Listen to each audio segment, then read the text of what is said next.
આજે આપણે બનાવીશું શાકમાં વપરાતી સેવ। તેના માટે મેં 250 ગ્રામ ચણાનો લોટ લઈ લીધો છે। તેમાં હું થોડું નમક એડ કરી દઈશ, 1 ચમચી હળદર એડ કરી દઈશ અને અડધી ચમચી જેટલી હિંગ એડ કરી દઈશ। અને સેવને ક્રિસ્પી બનાવવા માટે, કડક બનાવવા માટે આપણે તેમાં 1 લીંબુ એડ કરી દઈશું, નીચવી લઈશું। અને ત્યારબાદ આપણે થોડું થોડું પાણી એડ કરી અને આ લોટને આપણે બાંધતા જવાનો છે। આ લોટ બાંધવાથી આપણા હાથમાં બહુ વધારે ચોટે છે અને એકદમ ચીકણો હોય છે, તો આપણે હાથમાં થોડું થોડું તેલ લગાવી અને આ રીતે આપણે મસળી લેવાનો છે, નહીંતર આપણા હાથમાં બહુ ચોટે છે।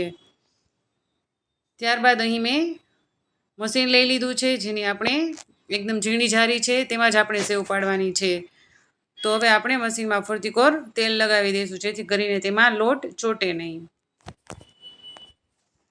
તો આપણે આ રીતે તેમાં લોટ એડ કરી દઈશું અને ઢાંકણ ઢાંકી અને સેવ પાડી લઈશું। અહીં મેં ઓલરેડી તેલ ગરમ કરવા મૂકી દીધું હતું।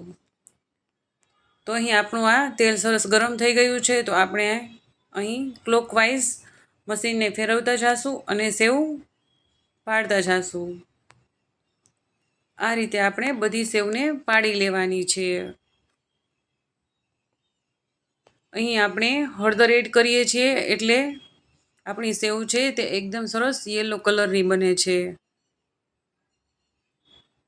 તો અહીં હું ફરીથી એકવાર સેવ પાડી અને બતાવીશ। અને આપણે ક્લોકવાઇઝ જ ફેરવવાનું છે। તો આ રીતે આપણે બધી સેવને પાડી લેશું। તો તમે જોઈ શકો છો અહીં આપણી આ સેવ બની અને રેડી થઈ ગઈ છે।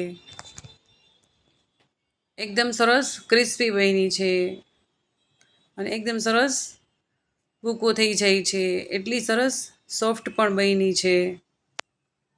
જો મારી આ રેસીપી તમને પસંદ આવી હોય તો જરૂરથી એકવાર ટ્રાય કરજો।